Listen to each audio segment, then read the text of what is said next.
Programang ito ay rated SPG, striktong patnubay at gabay ng magulang ang kailangan.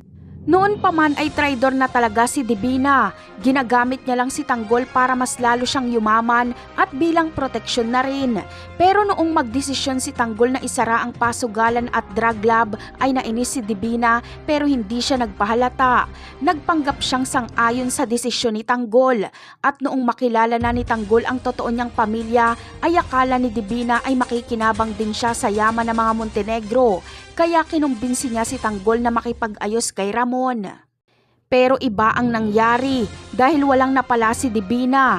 Kaya para magkapera ay pinagkainteresan ni Divina ang mga brilyante nila Tanggol. Kunwaring naharang ito sa airport at kinuha ng otoridad. Pero ang totoo ay nakay Divina ang brilyanteng pula na Blood Titan. Tama ang sinabi ni Supremo at Amanda noon na huwag magtitiwala si Tanggol kay Divina. Naghintay lang si Divina na mapilayan si Tanggol bago niya ipakita ang tunay niyang kulay. At ito na nga ang pagkakataon. Ngayong nakikita niyang wala ng laban sila Tanggol ay lantaran na siyang nagtraidor. Agad niyang pinunteriya ang kwarto na kinaroroonan nila Don Julio. Pero hindi papatay ni Divina si Don Julio. Dahil ang pakay nila Divina ay ang limpak-limpak na salapi na nakatago sa kwarto na yon. Kukunin nila ito at tatakas na.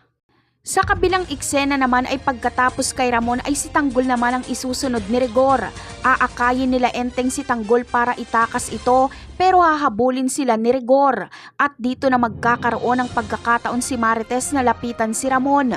Susubukan niya itong iligtas. Aakayin niya ito sa abot ng kanyang makakaya at dadalhin sa paggamutan. Wala nang pakialam si Marites kahit makulong si Ramon dahil ang importante ay buhay ito. Napakarami pa nating dapat abangan sa mga susunod na episode. Paalam!